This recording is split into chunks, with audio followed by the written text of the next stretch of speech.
어, 사도행전은 모두 세 등분으로 구분이 됩니다.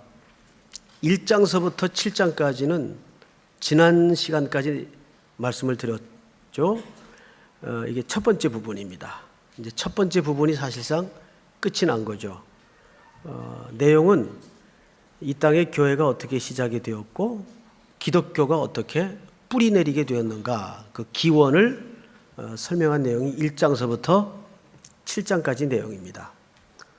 그리고 이제 오늘부터 시작되는 두 번째 덩어리 8장서부터 12장까지는 그 기독교가 어떻게 유대 땅의 경계선을 넘어서 이방 땅에 증거되게 되었는가 하는 하나님의 선교의 수단이 어떠한가를 설명하는 내용입니다. 그리고 13장서부터 28장까지는 결국 그 나타난 열매가 이렇다라는 어떤 확정적 열매를 소개하는 내용이 이제 마지막 세 번째 덩어리가 되겠죠. 이렇게 세 등분으로 나누어지는데 우리 8장 1절에 보면 이제 지난번 스데반의 설교에 이어서 죽음을 당하고 이렇게 말문을 열죠. 사울은 그가 죽임 당함을 마땅히 여기더라. 자, 잠깐 앞을 볼까요?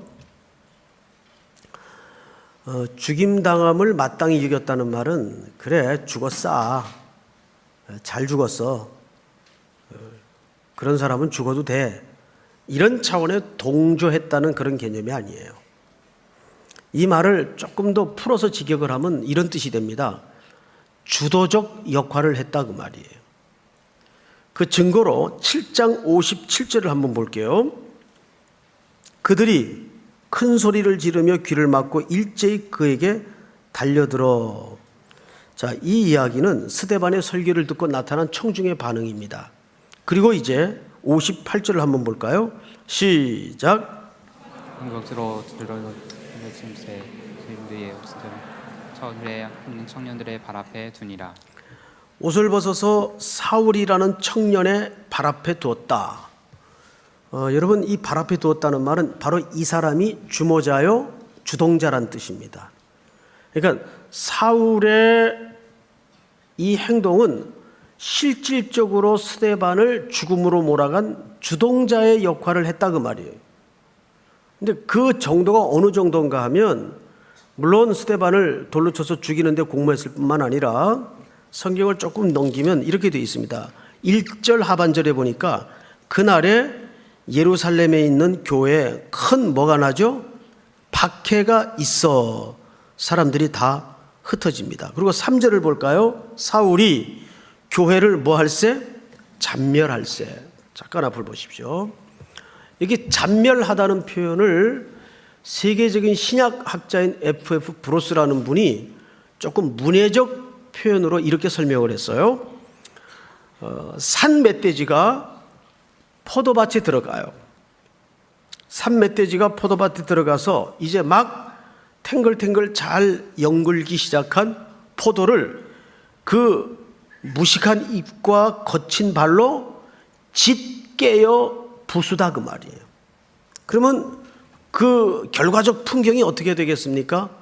마치 피가 낭자한 것처럼 포도 빛깔이 쫙 번져서 핏빛처럼 보였을 겁니다. 지금 사울을 주동자로 해서 초대교회를 향해 무서운 박해가 시작이 됩니다.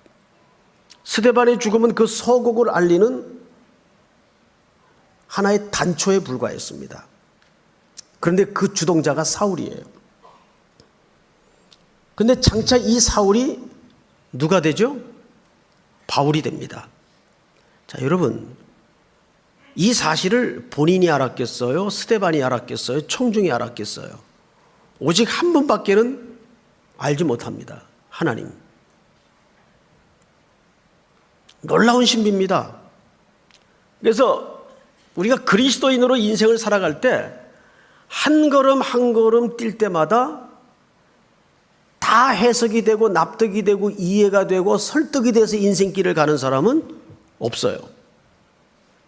10년, 또는 20년 훌쩍 지나고 나서 돌아보니까 정말 그것이 하나님의 섭리였고 경륜이었구나. 길을 갈 때 알면 얼마나 좋겠어요? 근데 길을 갈 때는 인간이 몰라요. 꼭 지나고 나서야 돌아보면 한 발자국도 하나님이 손대지 않은, 간섭하지 않은 인생의 영역이 없더라고요. 설마 자기가 죽인 그 사람이 전한 복음을 이어서 전하게 될 줄이야 바울이 알았겠어요? 자기를 돌을 들어 쳐 죽인 저 청년이 내가 전한 복음을 이어 전할 자가 될 줄을 스데반이 알았겠어요? 더더구나 청중이 알았겠어요? 하나님이 역사와 인생을 경영하는 수단은 굉장히 신비스럽고 오묘합니다. 그래서 우리가 하나님을 알아갈수록 인간은 겸손할 수밖에 없어요. 어느 구름에 비가 내릴지 몰라요. 자, 그런데 문제는 뭐냐 하면 이렇게 큰 박해가 났어요. 그런 사람들이 이제 흩어집니다. 근데 흩어진 사람들이 리더 그룹인가 평신도 그룹인가를 한번 보세요. 어느 그룹입니까? 1절 하반절에 보니까 이렇게 돼 있어요. 그날에 예루살렘에 있는 교회에 큰 박해가 있어 사도 외에는 다 유대와 사마리아와 모든 땅으로 흩어지니라. 리더 그룹이 흩어졌습니까? 평신도 그룹이 흩어졌습니까? 평신도 그룹이. 우리 계산에는 조금 이렇게 잘 훈련된 리더 그룹이 흩어져야 일이 좀 뭐 될 것 같지 않아요? 저도 이제 우리 삼일교회 부임해서 3차례 선교를 따라다녀 봤어요. 여름 2번, 겨울 1번. 이제 이런 새벽, 아직 어둠이 제 가시기도 전인데 대형 버스를 타고 이제 캐리어 가방들을 하나 질질 다 끌고 이른 새벽 버스를 타요. 그리고 이제 제가 격려하는 차원에서 한 청년에게 붙들고 물어봐요. 우리 삼일교회 나온 지 얼마나 됐어요? 일주일 됐는데요? 네. 정말? 그렇대요. 근데 어떻게 선교를 가? 친구가 가자서 가는 거예요. 이제 그런 뒷모습을 보면서 제가 가서 뭐 할까 싶어요. 그런데 교회에서 그냥 외우라고 준 쪽지 들고 가는 거예요, 그냥. 근데 현장에 따라가 보면 가관이 아니죠. 그 어설픈 청년들이 돌아다니면서 하라는 대로 주절주절 중국말도 하고 뭐 일본어도 하고 또 제주도 가서 복음도 전하고 그래요. 그런데 그 돌짝박 같은 마음들이 무너지는 경우를 많이 봐요. 왜 이제 오셨습니까? 이런 고백도 되돌아오고 놀라운 일들이 벌어지는 거예요. 흩어진 사람들이. 그 한복판의 대표적인 인물이 누구냐 하면 4절을 볼까요? 그 흩어진 사람들이 두루 다니며 복음의 말씀을 전할세 빌립이 사마리아 성에 내려가 그리스도를 백성에게 전파하니 무리가 빌립의 말도 듣고 행한 표적도 보고 한 마음으로 그가 하는 말을 따르더라. 많은 사람에게 붙었던 더러운 귀신들이 크게 소리를 지르며 나가고 또 많은 중풍병자와 못 걷는 사람이 나으니. 자, 앞을 보세요. 여기 흩어진 무리들의 평신도 그룹의 대표적인 인물이 빌립이에요. 그럼 우리는 이런 광경을 성경의 기록을 읽으면서 이런 시각으로 읽을 수가 있어요. 이야, 빌립 대단하다. 왜 나에게 이제 빌립 같은 능력이 없을까? 해서 우리는 빌립을 추앙하고 빌립을 존경해요. 근데 이 기록은 그런 시각에서 써놓은 글이 아닙니다. 기억납니까? 지난주 스데반이 설교 속에 두 인물을 거론했죠. 하나는 아브라함이고 하나는 모세예요. 이 두 인물은 오랜 역사가 흘러오면서 이스라엘 백성들에게 미화된 영웅시 되어버린 국부 같은 존재예요. 그래서 그들은 민족의 우월감과 선택 사상을 갖게 된 제일 중요한 근거가 뭐냐면 두 인물 때문입니다. 남들이 갖지 않은 율법을 우리 민족은 갖고 있다. 왜? 특별한 민족이기 때문이다. 왜 우리 민족이 특별한 민족이냐? 선택된 민족이기 때문이다. 그 근거가 뭐냐? 아브라함 같은 훌륭한 믿음의 조상이 있었기 때문이다. 이게 인간을 미화시키고 영웅화시켜서 자기들의 잘난 근거로 오랜 역사 속에 삼아왔죠. 스데반의 설교 속에서 여지없이 그 신화를 깨버립니다. 절대 감추고 싶었던 아브라함의 과거를 들통을 내버리죠. 아브라함이 원래 어디 출신인지 아느냐? 더 얘기해 줄까? 그리고 그가 메소포타미아 그 지역에서 뭐하고 살아왔는지 아느냐? 우상을 섬기면서 살았더라고요. 그러니까 아브라함이 모세가 등장한 이유가 뭐예요? 그런 인생의 찌질이들도 하나님이 붙드니까 하나님 앞에 쓰임받는 인생이 되더라. 그 모든 초점을 누구에게로 옮겨놓죠? 그리스도와 하나님에게로 옮겨놔요. 마찬가지예요. 여기서 빌립이 이와 같은 위대한 일을 했다. 거기에 초점이 있는 게 아니라 빌립도 하더라 그 말이. 빌립도 하더라.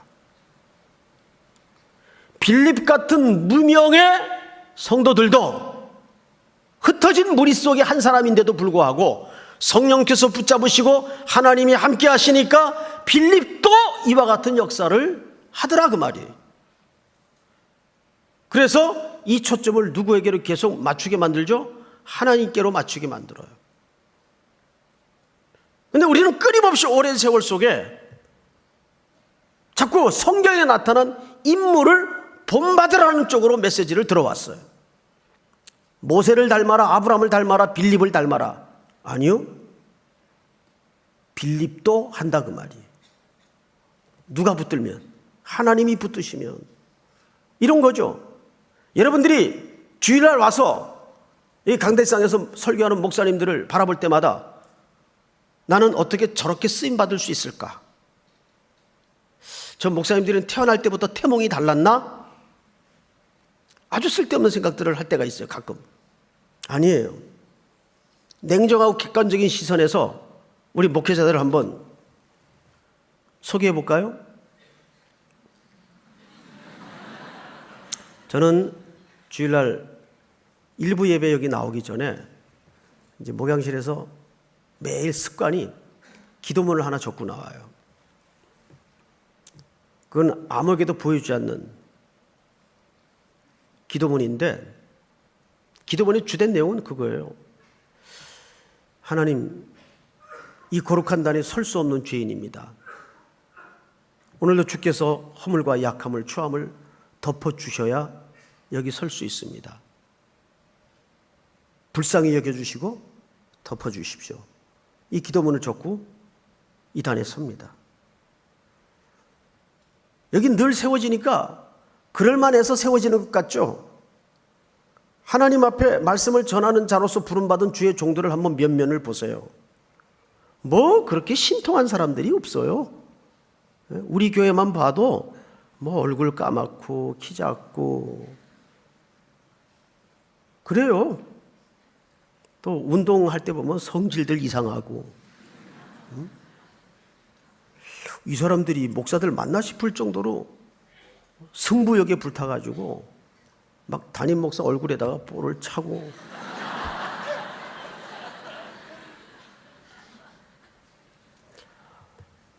이건 겸양을 떠느라고 하는 말이 아닙니다.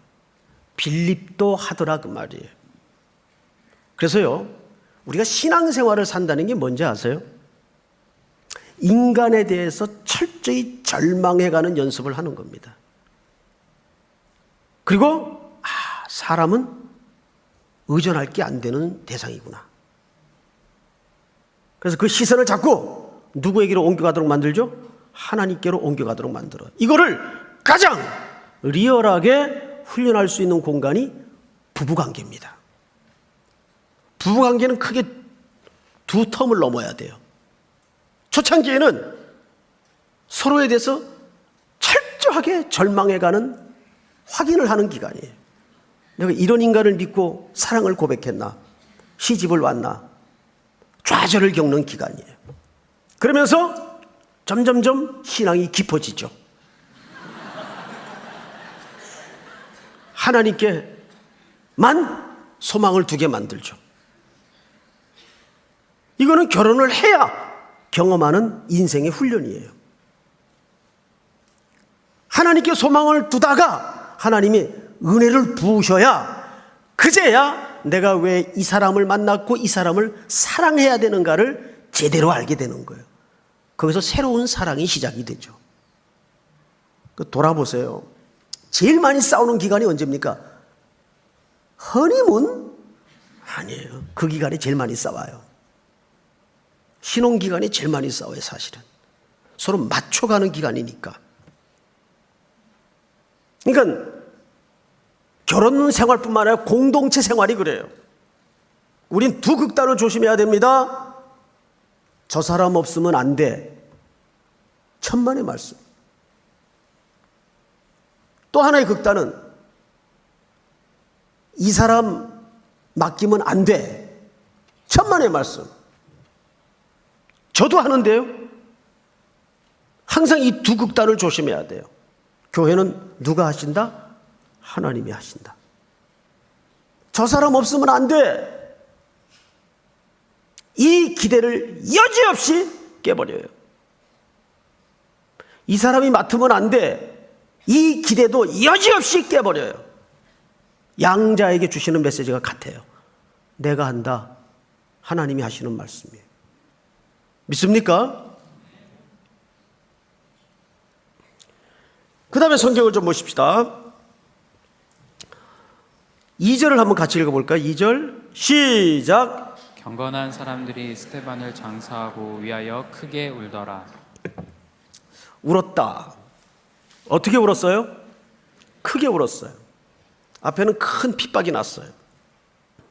그리고 이제 그 핍박의 결과물로 스데반은 죽고 그 스데반의 장사를 치르고 난 다음에 그 앞에서 경건한 사람들이 크게 울었다. 이런 정서적인 표현을 성경에 뭐하러 썼을까요? 이 표현 구태에 없어도 메시지가 안 되는 것도 아닌데 문맥적으로도 썩 그렇게 샌드위치 형식으로 어울리는 문맥도 아닌데 성경 기자가 이 표현을 여기다 왜 했을까요? 크게 울었다. 운 게 뭐 자랑도 아닐 텐데. 그러나 성경은 칸 남아서 쓴 것도 아니고 시간이 남아서 쓴 것도 아니에요. 여기에 이 기록을, 이 표현을 구체적으로 남길 때는 중요한 이유가 있어요. 크게 울었다. 뭘까요? 여러분, 이런 겁니다. 유대인들은 장례법에 이런 법이 있습니다. 부의 상징으로 이 사람의 죽음에 대해서 동조하여 울 사람들 많이 삽니다. 일부러. 그래서 호곡꾼들이 있었어요. 울어주는 사람들이 있어요. 전문 울어주는 사람들. 부잣집에서 누가 죽으면 와서 울어줘요. 이게 부의 상징이고 과시예요. 그 정도로 유대인들에게 장례식 때 울음은 중요합니다. 그런데 스데반은 지금 무슨 죄목으로 돌에 맞아 죽었죠? 신성모독죄입니다. 유대인들이 가장 경멸하는 죄목이 신성모독이에요. 이건 치를 떨어요. 용서가 안 되는 죄목이에요. 그런데 지금 그의 장례를 치르고 그 앞에서 크게 울었다. 그 당시에는 이거는 공범자로 몰릴 위험이 있어요. 같은 불의로 취급당합니다. 그걸 감수했다는 겁니다. 그건 뭘까요? 지금 스데반의 죽음에 동조하는 차원의 표현인 누구나 그 문화를 알고 있는 그 공개적인 자리에서 경건한 사람들이 크게 울었다. 이거는 생의 어떤 위기 앞에 당당히 맞서는 생의 결단을 하는 겁니다. 당신이 전하다가 숨진 그 복음을 우리가 대신 전하겠습니다. 이 선언을 사실상 하는 거예요. 지금 살기가 등등한 검거의 열풍이 불고 있는 이 파란 많은 역사의 한복판에서 경건한 유대인들이 스데반의 장례를 정점으로 자기를 드러내는 거예요. 당신이 전하다 숨진 그 복음을 내가 전하겠습니다. 이거는 뭘까요? 목숨을 건 행위입니다. 사실은 목숨을 건 결단을 하는 겁니다. 자, 여기에서 우리는 9월을 시작하는 3.1교회 성도들이 각오해야 될 게 하나 있죠. 뭘까요? 금년도 시작해서 큰 주제가 뭐였죠? 우리 교회? 선교적 제자의 삶을 사는 거예요. 그것은 정확히 정의를 하자면 이런 뜻입니다. 모든 삶의 현장에서 그리스도인으로 사는 겁니다. 간단히 얘기해서. 제가 이제 청년들을 평생 곁에 두면서 목회를 하다 보니까 졸업한 녀석들 축하하러 가끔 졸업장에 갈 때가 있어요. 부회장을 했던 녀석이라 저 흑석동의 모 대학에 졸업을 한다 그러길래 축하를 해주러 갔습니다. 근데 이제 친한 동기들끼리, 졸업 동기들끼리 막 사진을 찍고 복잡하잖아요. 근데 친했던 친구 같아요. 옆에 오더니 사진 찍자고. 근데 저를 힐끗 보더니 누구셔? 그러니까 이 부회장 했던 녀석이 그냥 있어.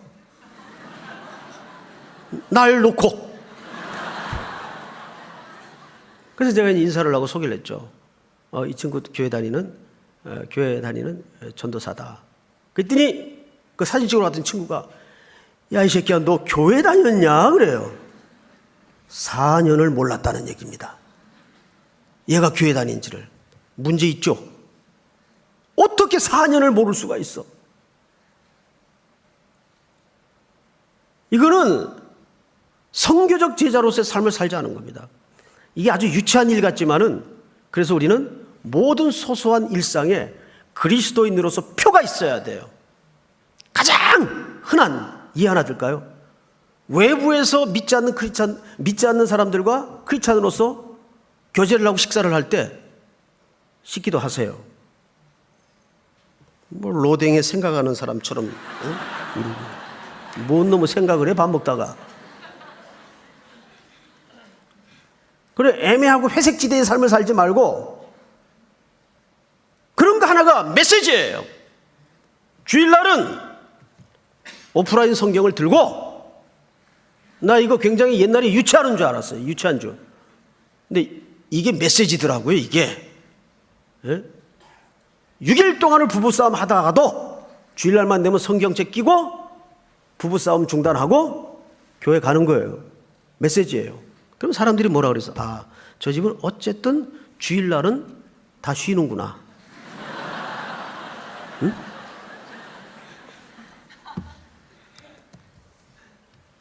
어떤 사람은 이거를 저 뒤에 이제 안내 쓰다 보면 비디오 봉다리 같은 검은 봉다리에다가 성경책을 이렇게 들고 이렇게 와요. 응? 비디오가 가서 테이프 빌려오듯이. 그러지 마세요. 요즘은 뭐 스마트폰에 다 성경 찬송이 들어가 있기 때문에 저도 이제 준비가 안 되고 급할 때는 스마트폰이나 아이패드로 이제 성경을 찬송을 부르고 예배를 드릴 때가 있어요. 근데 가능하면 이렇게 종이 소리 들어가면서 찰라닥 이 제일 아름다운 소리예요, 이게. 예? 그러니까 이 사소한 것부터 또 우리 남자들이 대한민국에서 남자로 생업을 산다는 게 전쟁터 이상의 치열한 현장 아닙니까? 술자리 얼마나 많아요. 그때마다 술 못 마십니다 이런 소리 하지 마세요. 저 술 안 먹습니다. 왜 안 먹어요? 저 크리스찬입니다. 술 안 먹습니다. 단호하게. 면전에서는 등신소리 하는 것 같지만 돌아서면 뜨끔해요. 권했던 사람이. 이게 다 메시지예요. 그래서 오늘 9월 첫날 하필 기분 좋게도 주일날이에요. 9월을 시작하면서 여러분들이 사소한 삶의 내용들을 결단하세요. 특별히 젊은 아빠들은 오늘 집에 들어가면 또 우리 청년들은 공동체 모임 있을 때 천명하세요. 선언하세요. 나 9월 한 달 동안 지난 7, 8월 선교단이라고 흐트러졌던 예배의 자리, 기도의 자리에 올인한다. 그걸 얘기를 해야 돼요. 체크 파트너가 있어야 돼요. 혼자 그냥 소잡아먹은 귀신 마냥 꿍 하고 그래야 되겠다 각오하면 아무도 자기가 무너지면 체크할 사람이 없어요. 그래서 신앙의 파트너, 동지가 있어야 돼요. 그런 걸 크로스 체킹해 줄 수 있는 상대가 있어야 됩니다. 이게 부부라도 더 좋고, 또 그룹의 어떤 형제든지 자매든지 그걸 확인해주고 체크할 수 있는 사람. 그런데 오늘 이 큰 울음을 울었던 경건한 사람들은 그런 사소한 결단이 아니에요. 어쩌면 목숨을 건 큰 울음이었어요. 우리 성경에 유사한 인물 한 사람을 만날 수 있죠. 니고데모. 요한복음 3장에서 그는 한밤중에 사람들의 눈길을 피해서 신앙의 회의 때문에 그 마을에 이미 들어와 계시는 예수님을 방문하게 됩니다. 그는 공회원입니다. 부와 안락함과 미래가 보장된 관리예요. 그리고 이스라엘 최고의 지성인입니다. 그럼에도 불구하고 그것이 자기를 행복하게 해주지 못했어요. 그래서 가슴 한켠에 평생 목말랐던 묵직한 어떤 진리의 의문점들을 예수님에게 질문하기 위해서 사람들의 눈길을 피해 한밤중에 녹화하게 됩니다. 그건 관례를 무시하는 행동이었어요. 사실은 한밤중에 남의 집에. 예수님의 대화 속에 예수님이 니고데모에게 뭐라 그러죠? 네가 거듭나야 하겠다. 아직 거듭나지 못한 사람이었어요. 성경 가리키는 선생이었어요. 성경에 대한 지식은 많았어요. 그런데 번어게인 하지 못했어요. 거듭나지 못했어요. 뭐라고 대답하죠? 아니, 내가 이렇게 나이가 먹고 몸이 큰데 어떻게 어머니 뱃속에 들어갔다 다시 태어납니까? 말귀 못 알아들은 거죠. 거듭나지 못했기 때문에.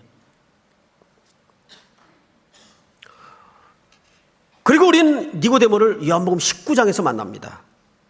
근데 그 자리가 어떤 자리였어요? 예수님이 처형당하고 빌라도에게 예수님이 시신을 달라고 공개적으로 요구합니다. 내가 장례를 치르겠습니다. 이것은 자기의 모든 인간적인 편안함, 보장된 미래, 안락함을 건 승부였습니다. 간단한 얘기가 아니에요. 이 경건한 유대인들은 큰 울음을 울었다는 것은 보통 우리는 울으면 졌다고 생각을 하죠. 비명을 지르면 졌다고 생각을 하죠. 아닙니다. 아직 포기할 수 없었기에 우는 겁니다. 이렇게 무너질 수 없기에 비명을 지르는 거예요. 웁니다. 인생을 포기하지 않는 사람은 가슴에 늘 큰 울음을 담고 있어요. 여기서 끝낼 수 없다. 그리고 목숨을 건 운명적 결단을 이들이 하는 겁니다. 복음을 위해서. 당신이 전하다 숨져간 그 복음을 우리가 전하겠소. 자, 마지막으로 그 결과가 어떻게 됐나요? 성경을 보십시다. 8절 같이 한번 읽겠습니다. 시작. 그 성에 큰 기쁨이 있더라. 아멘. 그 성에 큰 기쁨이 있었다. 큰 핍박, 큰 울음, 마지막 세 번째로 큰 기쁨이 있었어요. 오늘 본문에는 이 큰 수식어가 3번 등장을 합니다. 근데 여기서 말하는 큰 기쁨은 뭘까요? 이거는 역사적 기쁨이에요. 굉장히 중요한 역사적 맥락을 안고 있는 기쁨입니다. 지금부터 그 얘기를 좀 하고 오늘 말씀을 마치도록 하겠습니다. 제가 기억하는 범위 안에서 우리나라가 8.15 이후에 민족적으로 함께 기뻐했던 최고의 사건은 2002년 월드컵 사건입니다. 그때 온 국민이 빨간 티 입고 할머니들까지 빨간 티 입고 나와서 한때 잠깐 맛이 갔던 시기였어요. 이게 하나의 사회적 현상이었죠. 온 국민이 그렇게 열광하고 한 문제에 대해서 동의하고 기뻐하고 울었던 적이 없어요. 이렇게 뭔가 가슴에 쑥 응어리가 빠져나가는 카타르시스의 사회적 경험을 했어요. 그런데 그 정도 기쁨이 아니에요. 이 기쁨은 오바마가 흑인 대통령으로 미 합중국 대통령에 취임을 할 때 상전과 노예의 화해라는 제목의 칼럼을 읽은 적이 있습니다. 오랜 노예의 역사에 실질적인 사슬을 끊어내는 상정과 노예의 역사적 화해다. 이런 제목의 칼럼을 읽은 적이 있어요. 그의 버금가는 기쁨이에요. 자, 이 기쁨은 뭘까? 이 시점으로부터 BC 600 몇 년 전으로 거슬러 올라가야 됩니다. 유대 땅에 아수르라는 제국이 침공을 하게 돼요. 간단하게 먹힙니다. 손 한 번 못 쓰고 먹힙니다. 식민지 국가가 되죠. 그런데 물리적인 힘으로는 점령을 했는데 이 민족들이 호락호락 손에 들어오질 않아요. 까탈스럽고 저항이 강하고, 그래서 아수르 제국에서 골치가 아픈 거예요. 저들의 저 정신적 동력이 뭐냐? 연구를 하다가 야훼 종교에서 뿌리가 있다는 걸 알았어요. 하나님을 믿는 신앙에서 그 뿌리가 있다는 걸 알았어요. 저 종교를 말살시켜야 되겠다. 그러기 위해서는 이들이 고안해낸 무서운 정책 하나가 뭐냐면 민족 말살 정책인데 피를 섞어버리는 거예요. 사회 시스템을 그렇게 만들어버렸습니다. 우리 민족에게 결혼을 하는 사람은 여러 가지 이익을 줍니다. 혜택을 줍니다. 그런데 우리 민족과 결혼하지 않는 사람들은 도저히 살아갈 수 없을 정도의 시스템을 만들어버리고 구조적으로 악하게 시스템을 만들어서 견디지 못하게 만들어요. 로마 시대에도 잠깐 그런 적이 있었죠. 상인 조합을 이용해서 황제에게 절하는 사람에게는 그 길드에 들어오게 하고 절하지 않는 사람은 못 들어오게 해서 생업 자체가 안 되게 만들었어요. 이때 두 극단의 부류가 나눠집니다. 유대민족 가운데. 이런들 어떠하리 저런들 어떠하리, 만수상 드렁칠게 얽혀진들 어떠하리, 이래도 한 세상 먹고 살아야 될 거 아니냐, 자식들도 있는데 해서 아수르 사람들과 결혼을 시킵니다. 자기 자식들을. 이거 곧 무슨 얘기가 되냐면 야훼 종교를 포기하겠다는 결론이 됩니다.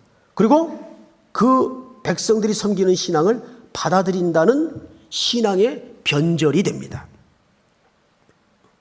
그렇게 아수르가 통치하던 기간 내내는 잘 먹고 잘 살아요.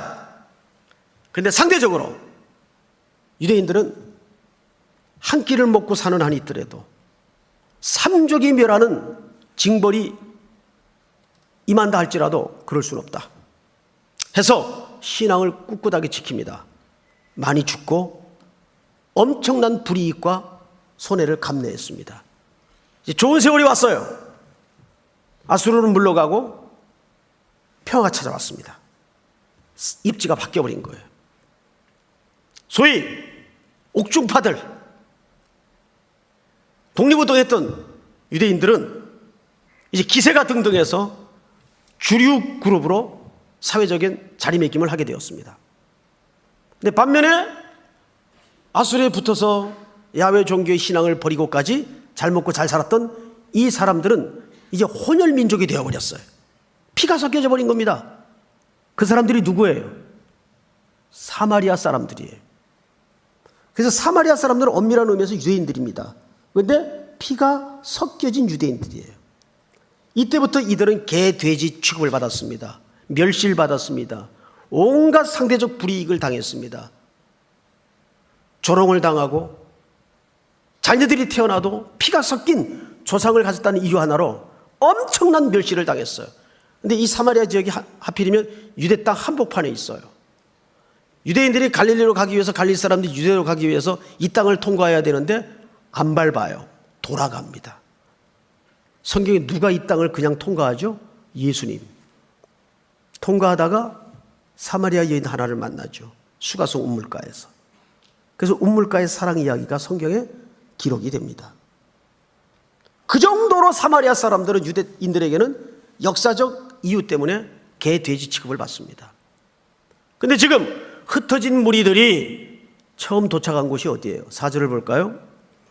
그 흩어진 사람들이 돌아다니며 복음의 말씀을 전할 때 빌립이 사마리아 성에 내려가. 자, 이 평신도의 무리들이 제일 먼저 도착한 데가 어디입니까? 사마리아예요. 오랜 수백 년의 역사 속에 슬픈 운명을 끌어안은 채 햇빛을 보지 못했던 멸시당했던 이 민족. 이 땅입니다. 저주의 땅이에요. 그런데 이 땅에 뭐가 있어요? 큰 기쁨이 있었습니다. 수백 년의 어둠의 저주의 사슬을 끊어내고 역사의 두꺼운 커튼을 열어젖힌 큰 기쁨이 이 땅에 임했습니다. 이 무명의 사람들이 전한 그 복음 때문에. 믿습니까? 이제 가을은 우리 교회 그런 계절이 되어야 됩니다. 뭐 출산율이 저주해서 애들이 없다, 농어촌의 인구가 줄어들어서 사람들이 없다, 사회적 통계를 들이대고 핑계들을 댑니다. 아니요, 아직도 이 땅에는 3천만 이상의 복음을 듣지 못하는 사람들이 있어요. 동의하십니까? 맞아요. 지금 캠퍼스는 성타락으로, 술문화로 몰락해 가고 있습니다. 철저한 개인주의 숭배에 빠져 있어요. 스펙이 우상이 돼 있어요. 그 영어들 공부하느라고 친구도 모르고 주관적인 사람들이 되어갑니다. 7, 80년대 대학을 다닐 땐 캠퍼스마다 엄청난 전도의 열기가 뿜어졌었습니다. 이제 다시 우리 삼일교회가 선봉에 서서 이 몰락에 가는 캠퍼스마다 예수 그리스도의 푸른 십자가에 깃발을 꽂아야 돼요.